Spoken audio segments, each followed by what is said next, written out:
It's an issue that's seen an outcry from the public, particularly from members of the Downtown Business Improvement Association. But Council Chambers slammed the brakes on the idea of paid parking in the downtown yesterday. The vote was unanimous not to proceed, but regardless of the decision, everyone agrees the status quo is not working. Downtown parking provoked a lot of conversation around council chambers.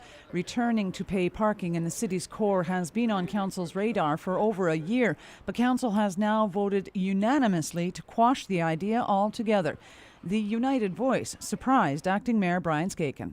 I was quite pleasantly surprised, if you will, but I think there was just so much pressure from the local residents, the downtown businesses, the Chamber of Commerce, just telling us that they didn't want it. Downtown's sort of coming back and revitalizing itself, and pay parking, we were told clearly that the majority of people in town didn't want it. Several councillors, while agreeing there is a problem in the downtown, believed better enforcement of the existing bylaw needs to happen, and that could mean stepped-up towing. The city has to decide in their own right how they want to proceed, whether they want to tow after 1, 2, 3, or 4. They will set the parameters. We'd like to work with them on that based on experiences in other cities.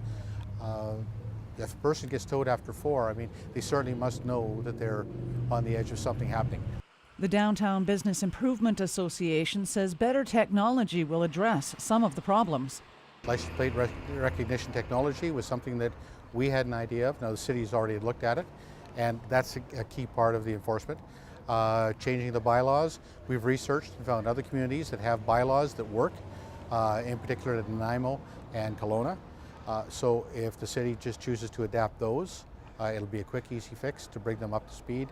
There was also some frustration expressed about the city's inability to recoup the parking fines even if the vehicle is towed.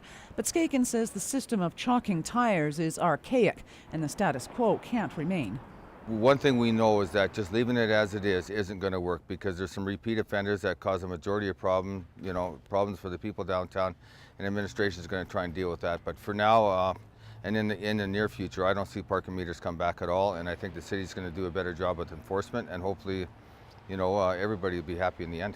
As part of the discussions around downtown parking, city staff will be drawing up a report to convert 2nd, 5th and 7th Avenues to angle parking, just like 3rd, to add more spots.